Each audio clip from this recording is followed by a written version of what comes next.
Bonjour, bienvenue dans J'aime la tech, le rendez-vous de l'innovation technologique au service de l'entreprise. On va parler de technologie au service de la relation client avec mon invité Jean-Pierre Gianetti, vice-président de Zendesk France. Bonjour. Bonjour Jérôme Colombin. Zendesk, j'ai l'impression que tout le monde connaît parce que dès qu'on a besoin d'interagir avec un service client, quel que soit le site, quel que soit le commerçant, quelle que soit l'entreprise à laquelle on s'adresse, on voit toujours apparaître à un moment ou à un autre la signature Zendesk. Oui, Zendesk, c'est une entreprise qui existe depuis plus de 15 ans maintenant. C'est intéressant parce qu'elle a une origine européenne. Elle a été fondée il y a plus d'une quinzaine d'années au Danemark. Et puis ensuite, voyage aux États-Unis, développement, c'est devenu une entreprise américaine. Voilà. C'est un leader mondial aujourd'hui dans le service client. Vous avez raison, il y a plus de 100 000 clients qui nous utilisent dans le monde. Donc, ça a dû déjà vous arriver quand vous utilisez un service client d'avoir affaire au logiciel Zendesk en fait. Le petit assistant qui est souvent en bas à droite, on clique et on peut commencer, on peut entamer une conversation. On ne sait pas toujours si c'est un humain ou un robot derrière, on va en parler. Oui. Donc, c'est véritablement la relation client à l'ère du numérique. C'est un marché qui, j'imagine, a explosé ces 10 ou 15 dernières années. Oui, c'est un marché qui a été en fort développement, tout d'abord grâce au e-commerce, et puis c'est un marché qui a été boosté par la pandémie, il faut le dire, pendant les dernières années, là où beaucoup d'entreprises ont dû se moderniser, ont dû avoir un service client digital, et donc c'est en plein développement. C'est vraiment un marché en très très fort développement. D'accord. Et développement et transformation également, il y a déjà eu plusieurs étapes dans cette histoire. Oui, alors une étape de transformation, c'est par exemple ce qu'on appelle nous chez Zendesk l'omnicanalité, c'est-à-dire vous souhaitez parler avec un service client de la même manière qu'avec vos amis ou vos collègues. Pas que par téléphone, vous souhaitez utiliser l'email ou alors vous souhaitez utiliser les messages, vous voulez utiliser le live chat, vous voulez utiliser les réseaux sociaux. Donc c'est ce qu'on appelle une omnicanalité. D'accord. Et la plateforme Zendesk va répondre à ça en ayant une plateforme unique. C'est-à-dire que j'ai qu'une seule interface et je vois toutes vos interactions à vous, par exemple avec un service client. Ok, donc ça, vous parlez du côté client ou du côté entreprise, l'interface unique Elle est côté entreprise pour l'agent du service client, c'est-à-dire que dans la gestion des ce qu'on appelle un ticket, nous on appelle ça des demandes clients, on appelle ça des tickets. Ouais. Dans la gestion des demandes clients, l'agent va avoir une interface unique où il va, quel que soit le canal utilisé par le client, pouvoir le traiter rapidement parce qu'il va pas changer de système en fait. C'est tout au même endroit, sur la même interface, sur la même vue. D'accord. Donc omnicanalité et en face un client qui est devenu de plus en plus exigeant. Les clients sont de plus en plus exigeants, c'est vrai. Il y a l'impératif de l'exigence de vouloir résoudre les problèmes immédiatement. C'est-à-dire, je reviendrai vers vous, c'est une phrase que tout le monde veut éviter. Les gens veulent résoudre maintenant, tout de suite. Et ça, c'est très important. Et Zendesk publie une étude chaque année sur les tendances de la relation client. Et cette année, une grande tendance, c'est qu'un client sur 2 peut quitter une marque après une seule expérience défavorable. Ah oui. 1 sur 2 quitte la marque après une expérience défavorable. Donc, les exigences des clients sont très hautes, très fortes, et on n'a jamais vu ça, quoi. Oui, donc il y a une attente du service qui est très importante. Oui. Alors, comment est-ce que l'innovation technologique impacte votre secteur? Qu'est-ce qui a changé? Vous êtes allé vers toujours plus d'automatisation, c'est ça? Oui, on est allé vers beaucoup d'automatisation. On est allé ces dernières années vers l'intelligence artificielle. C'est la tendance de cette année dans la tech.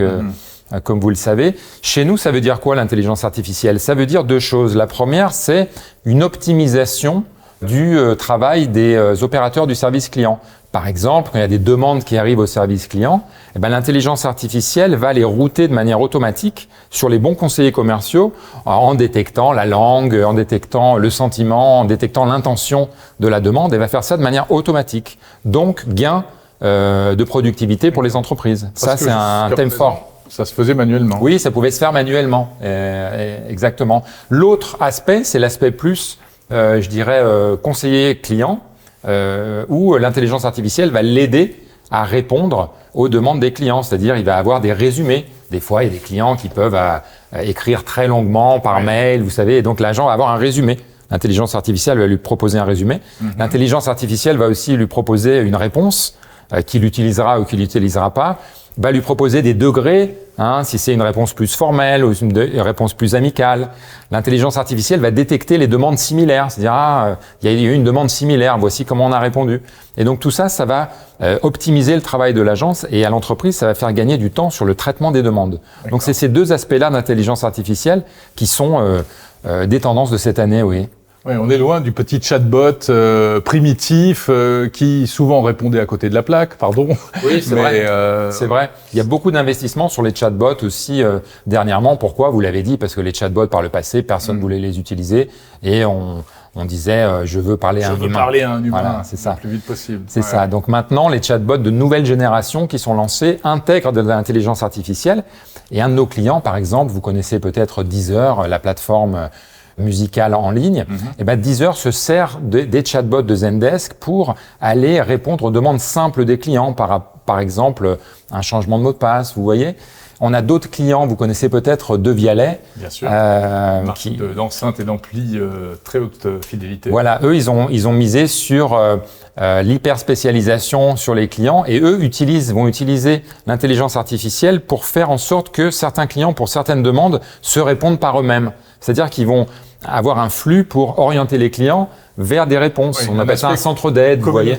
Voilà. Et ils veulent que les clients se répondent eux-mêmes parce que c'est aussi une tendance de certaines marques. Des clients ne veulent pas forcément parler à quelqu'un, ils veulent eux-mêmes trouver la réponse. Donc, on s'adapte à toutes les demandes, en fait. Est-ce que cette automatisation permet une baisse des coûts? Est-ce que, du coup, ça fait des solutions plus accessibles à encore plus d'entreprises aujourd'hui?